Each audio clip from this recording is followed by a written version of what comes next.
აგვისტოში ანაკლიაში უდიდესი ელექტრონული მუსიკის ფესტივალის კაზანტეპის ჩატარება საბოლოოდ გადაწყდა. კაზანტეპი წლების განმავლობაში ყირიმში იმართებოდა, თუმცა რუსეთის ოკუპაციამ ვითარება შეცვალა.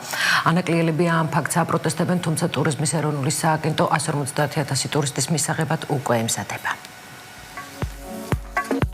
ანაკლია სამთვეში ელექტრონული მუსიკის მსოფლიოში ერთ-ერთ მასშტაბურ ფესტივალს უმასპინძლებს. კაზანტეპის პერიოდში შავი ზღვისპირა კურორტი 150,000-მდე სტუმარს ელოდება.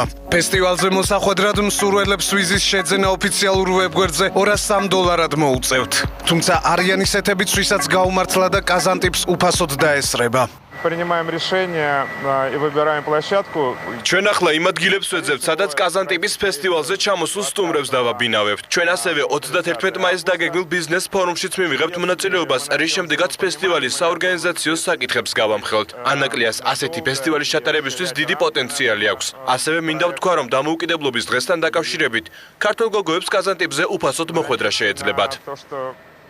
ტურიზმის ეროვნული სააგენტოს თავმჯდომარე გიორგი სიგუა ამბობს, რომ ასეთი მასშტაბური ღონისძიება საქართველოში პირველად იმართება. საორგანიზაციო ჯგუფი ახლა იმ ადგილის შერჩევაზე მუშაობს, სადაც ფესტივალის სტუმრებისთვის სპეციალური ქალაქი გაშენდება, რადგან ანაკლია 150,000 სტუმრის მისაღებად მზად არ არის.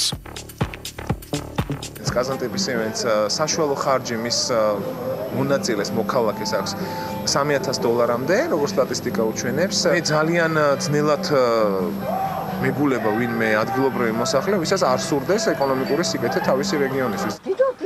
ახლა მუსა ფესტივალი ანაკლიაში არ შემოუშვებთ.